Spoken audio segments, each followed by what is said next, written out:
What's up guys, Blademaster here, bringing you another Total War Attila online replay, and this match is yet another game from the New Era tournament, and I'm casting this as part of Total War Online TV. The other casters for Total War Online TV will be provided in the description, and the rules and the brackets and general information about the tournament will be provided in the comments.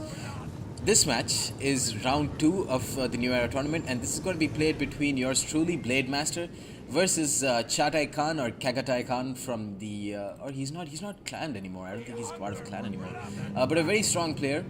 And in this matchup, I have taken the Ostrogoths, and ChaataiKhan has taken the Jutes. So I decided to take the Ostrogoths initially, and because I had the map and faction pick, and as a counter, he decided to take the Jutes. Very strong Nordic faction, very highly dependent on the charge, can bring Huskals, which could mean the death of any Germanic infantry. That said, they do have their weaknesses, which I will look to capitalize in this game. So with the Ostrogoths, I've taken a total of 4 Germanic pikes. I've gone super skirmish heavy with 1 Germanic crossbowman, a couple of Germanic archers, and a total of 2 Germanic hurlers. And I have brought 2 Thracian warriors and 1 Gothic warband. I've also brought a total of 4 noble Gothic lancers, a total of 3 Germanic horsemen, and 1 Royal Sionis general.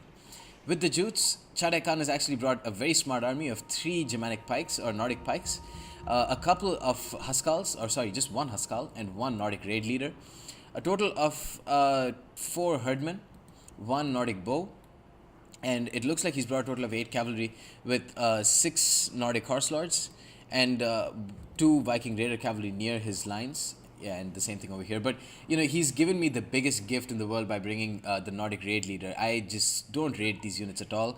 And you can see with the little red arrow right from the start, I'm just going to be targeting all my slingers. And this is exactly what I was expecting from him to bring. Not a Nordic raid leader, but some double-handed axes. And that's where my units would shine. So I'm going to charge in with my noble Gothic lancers here. These are very expensive lancer units. But the reason why I brought them is because Gothic lancers, or just shock cavalry in general, will do very well against melee cavalry if the melee cavalry don't use diamond. And one thing you got to know about the Nordic horse lords is that they do not have access to diamond formation, which means that if I can get a proper charge in with my shock cavalry, the Nordic horse lords are basically destroyed. Here, charged in with my noble Gothic lancers, Viking raider cavalry destroyed or about to be destroyed. Here, charging through my pikes, which would reduce the speed of the noble Gothic lancers, to try and attack his Viking raider cavalry and some more of his Nordic horse lords, it looks like. But this is poor micro from my part.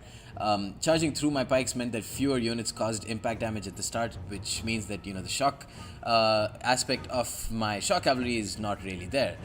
Germanic archer is starting to die here because his pikes have advanced up in front. But you can see his Nordic raid leader have already taken like 23 casualties just from concentrated fire. I have to pull back my Germanic archers as soon as possible though. Here, I'm going to support with Germanic horsemen, and then I should try and pull back my noble Gothic lancers. He's with his herdmen, he can just come around here, and along with his Nordic horse lords, it's going to be really difficult for me to try and hold out my flanks if he decides to do that. Here, I'm using my noble Gothic lancers to charge straight into these Nordic horse lords. Let's try and see how many. Ooh, my noble Gothic lancers taken so many kills. So many casualties on the charge simply because those units have precursor javelins. I'm going to put this back into full speed now. So noble Gothic lancers only gotten 1 kill so far. These are not very strong units at the end of the day. Huskals here took a charge, still starting to get some kills now. And in general now, I'm going to just charge my Gothic warband onto these pikes to try and destroy them. Here, his Viking raider cavalry are going to charge into my pikes after destroying my noble Gothic lancers. Gothic lancers have been pretty much a disappointment so far. Here, the noble Gothic lancers, they got rear charged by herdmen. Here, my Royal Sionis general is going to charge into Nordic horse lords. And the Royal Sionis, this is exactly why they're such a good general unit. They'll actually do well, so you don't need to be worried about your general when they're charging into something like a Nordic horse lords. Here, his Nordic raid leader, though, this is a general unit that you need to be afraid of. They are taking so many casualties. They've already started to waver because of just concentrated fire. Germanic crossbowmen 37 kills, Germanic archers 28, and look at this, the Germanic hurlers. Bringing these units against double-handed axes is just so efficient. 71 kills, the general is dead. Huge blow for ChaataiKhan. His Nordic horse lords are starting to waver. And Yeah, he didn't pop Unbreakable on them, so you can see a Nordic Horse Lords with 40 units is decided to shatter and rout.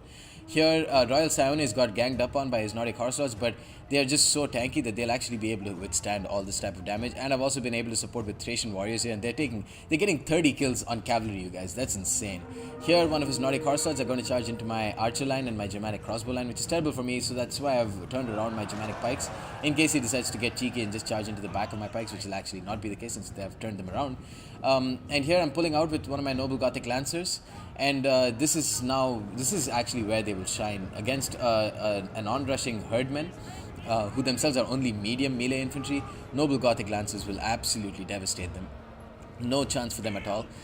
Here, the Huskals, after getting quite a few kills, 33 kills against cavalry, just trying to waver, I guess, simply because the general is dead, and the balance of power is kind of shifting into my favor. I also got rid of the rest of his other flank, of his left flank or my right flank, and a lot of my Germanic crossbowmen and slingers have started to waver and rout. But the damage has been done. As long as I shouldn't have spent so much on skirmishes, but the reason why I spent so much was so that I could destroy his double-handed axis units quickly, and they really did the job in that sense. Here, the Noble Gothic Lancers are going to chase after his herdmen, and his Germanic archers are basically done there. His Nordic Horse Lords are going to charge into my Royal Sionis. Again, the only 31 men left, and they charge into the rear of my Thracian warriors, which means these Thracian warriors will take a ton of casualties in the process, but I'm also going to charge in with the Gothic Warband.